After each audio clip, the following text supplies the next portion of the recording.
আজকে রান্না করব লাউ চিংড়ির ঘন্ট। লাউটা দেখুন আমি গ্রেট করে নিয়েছি, একদম পাতলা পাতলা করে কেটে নিয়েছি। তার জন্য এই লাউ গ্রেট করে নিয়েছি কিছুটা।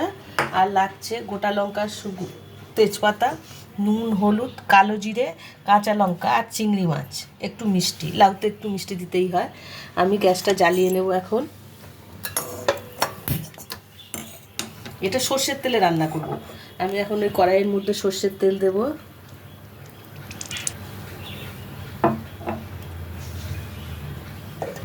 তেল গরম হয়ে গেছে, এখন ওর মধ্যে দেবো আমি কালো জিরে দেবো, একটা তেজপাতা দেবো, একটা শুকনো লঙ্কা, এর মধ্যে দেবো চিংড়ি মাছগুলো।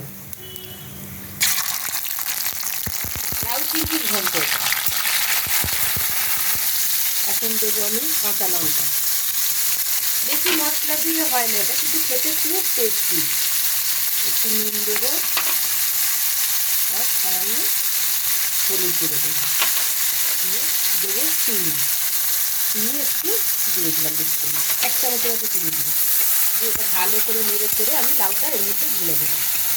গ্রেট করে রেখেছি লাউটা, দেখুন একদম করে, কিন্তু আমি জলটা ফেলিনি। লাউয়ের জলটা আছে এর মধ্যে। আমি সব সময় কড়াইতে দিয়ে দিলাম, দিয়ে ভালো করে নেড়ে চেড়ে আমি এই জলটাতেই হয়ে যাবে, আর কিন্তু জল দেওয়া লাগবে না। এটা একটু গ্যাসটা কমিয়ে হালকা করে ঢেকে দেবো।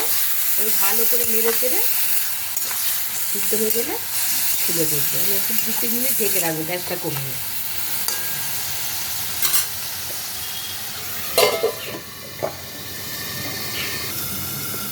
দু তিন মিনিট হয়ে গেছে। আমি এখন ঢাকাটা খুলে দেখি, একদম রেডি হয়ে গেছে লাউ চিংড়ির ঘন্ট।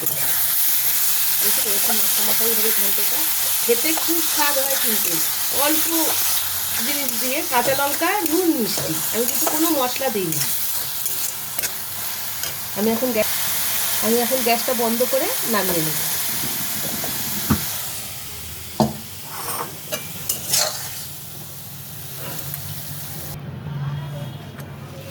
তৈরি হয়ে গেছে লাউ চিংড়ি ঘন্ট। এই লাউ চিংড়ি ঘন্ট ভাত দিয়ে, রুটি দিয়ে, পরোটা দিয়ে, সব কিছু দিয়েই ভালো লাগবে।